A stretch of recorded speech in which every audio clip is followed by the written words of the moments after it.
Right then, welcome back to the channel. 5 things to learn watching Manchester United against Real Betis in San Diego Snapdragon Stadium. 3-2 win for United on the night. Great start after immediately going behind. Get ourselves back to 3-1. And then obviously the changes start to happen. And even though I thought that the second 11 did quite well, ends up being quite close and actually even holding on for the win towards the end of the game, I thought. First up, Harry Amass. He looks like he's becoming the go-to left-back for me. Certainly going to be the go-to left-back on the tour, but I think there's a real chance he's going to get some minutes now. Starting back-to-back games, had a massive hand in the goal, obviously, for Ahmad. Very aggressive and front foot. Really putting himself about, really strong, mature performances that we're seeing from him. And even though I don't get the stats for the friendlies, it felt like he won every single duel, didn't it? Arguably, he switched off for the first goal, allowed someone to run off him. Tom does better with the shot, then there's nothing to deal with. But, you know, we have to mention it just to be, you know, complete in the analysis, don't we? But he's going to play this season. I'm sure after today's game, from what I saw, I think he's going to play some Premier League this season.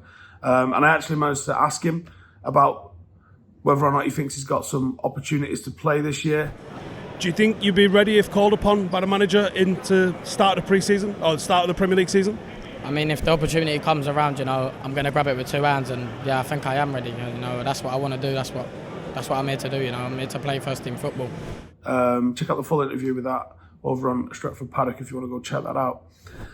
Number 2, Marcus Rashford. Now, he scored from the spot. Didn't score from open play, but I actually thought he had a really bright and positive game. Possibly because he got the goal, but I also think it's probably because he's got a left-back that's willing to attack alongside him as well. And Amass was inverting right into the half space, actually, loads of times. But yeah, Marcus had a great game without having a spectacular game. I think it's safe to say. I think he was getting on the end of stuff. He was looking to make things happen. He was running. I wouldn't mind seeing him off the shoulder just a little bit more because Ahmad was finding a lot of joy on the right-hand side of it. Either it just wasn't coming for Marcus when he was making the runs, or I wasn't seeing him make the runs. I don't know which one of those two it was, but either way, it was a bright performance with and without the ball. He is starting to look like he could be back at it, but he still looks a bit distant and a bit disconnected. So hopefully they can resolve that, because the attitude around the rest of the camp and the rest of the players, even Jadon Sancho actually seems like more connected than Marcus at the moment, which is nuts considering that there's a very real chance, despite what Ten Hag said, that Sancho's still in the doghouse and looking like he's getting sold, whereas Marcus Rashford is, you know, supposedly the golden child of the football club.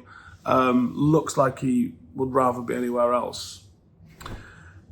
Pressing. Now, I like the pressing, and in the second 11, the press from Hannibal, Anthony, Wheatley and Mount was fantastic. And even though it got beat sometimes, that's how it's going to be, it won a lot of possession in the Betis half. It was aggressive. It stopped them progressing more than it did with them playing. And it looked real nice. It looked real tenacious. And even in the first half with McTominay, Sancho, Ahmad and Rashford, you looked like they were trying to have a coordinated press. And what I find interesting with the press is the shape of it. It's a 4-2-4 press, which means that you're leaving, which could have been a massive mistake in this game, Casemiro and Eriksen, who we've seen be exposed and be vulnerable when they've just been left and isolated the way they were, looking fine, because they had the whole back four with them. So, quite impressed with how the shape was working, and even when Betis did get through that, there wasn't immediate problems because the shape was there. Now, I also spoke to Tom Heaton, and I asked him if we was building up in that 3-2-5 sort of shape, which he confirmed, and also mentioned that there were others that they've been working on. You had a real high line. I've not really seen that too much from you. Is that something with the new coaching staff? No, to be fair, that's been pretty much how he's wanted to play, you know, since he's been in. You know, making sure that I'm sort of covering the spaces in behind. You know, the lads, if it's man for man or zone, will tend to be trying to squeeze the pitch, making it compact. And I thought we did it well tonight, if I'm honest. I thought, you know, Betis are a good side, got some good players in there, but I thought there was some real good play. Yeah, we saw some nice shapes. 3-2-5 build-up, is that something you've been working on in training? Yeah, there's a few different variations of how he wants to do it, you know, depending on what the opposition are doing, to try and dominate the game. And I thought we did. I thought we controlled it, especially first half. I thought we played some really good stuff, played through the lines, got in behind, pacing behind, threatening behind, but also kept the ball at the right time. So yeah, there's a few variations in there, that being one of them, and I thought we did it well. In the halfway, or on the halfway line, I really could start to see it. So United's shape when sort of entering the middle third was quite a obvious 3-2-5 build-up. We were stretching players across the pitch. We filled that back line with 5. Betis were really trying to push that line up nice and high, and it looked like it was clogging United up just a little bit as well. What I really want to see United do is push that shape, that 3-2-5, typically with one of the so it's a back 4, it's not a back 3, right? It's a back 4, but one of the back 4 has pushed right up to offer width on one side, knocking one of the wide players in. Worked well on the right when Wan-Bissaka did it, moved Amass inside. Worked well on the left when Amass did it, and it moved Rashford inside. It just worked. But I would like to see it a little bit higher up the pitch. Establish domination of the ball. Attack. And if it doesn't work, recycle and have the confidence to just bring it back, move it, switch it, and attack down the other side. And then you'll see the fullbacks doing a little bit of hard work, but obviously switching and maintaining different levels of shape. But I liked it. Can't wait to see where it goes next. Are we ready? We're still conceding.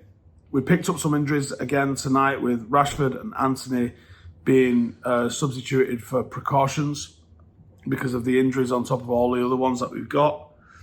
Ahmad looks razor sharp. Casemiro actually I thought looked sharp. You've still got the likes of Mainu and Bruno and Martinez and Delo. You know, still got to return to training at Carrington and start theirs. Obviously, Steve McLaren was meant to be taking training there, or was he? Was he always just going to be going and doing this with Jamaica? There are still question marks, and the team that we've seen on tour is lightweight and it's weak, and it's not our best team because half of the team's best players are not here with the team, and then another couple of those better players are injured. You know, I'd love to sit here and tell you 21 is coming. I'd love to sit here and start getting gassed up about United doing a title charge. But I think it's our job to just be like, listen, realistically, the squad has not improved from last year. Now, you're going to get the most... There isn't a single player United could buy right now that would improve us more than just not having injured players would. Not having injured players like last season would improve us far better than any... You can pick up any player in the world. You can pick them. You name any player, don't give a fuck who they play for. The injury situation would have cost us way more than one signing would have delivered us, no matter what level of season that they had. And I don't care how many goals they scored because we would have still been conceding at the other end, regardless of who you bring in. So the best impact that we can have on how this season goes is to have less injuries. Now, clearly, we haven't started with anything like less injuries. It looks like it's same old for us. But that's what we need to pick it up. And that's why I think it's important to have a guarded, sensible, just relaxed kind of attitude to this. Let's not get too hasty. Let's see how it goes, because it could easily be as bad as last season. So if it's not as bad as last season and we manage to get top 4, I'm taking that as a win, because I think that is a win. Anyway, thank you guys for tuning in. Make sure to subscribe if you are new around here. Want to check out the full interview with Tom Heaton and Harry Amass after the game that I did, then go check it out on the fan channel.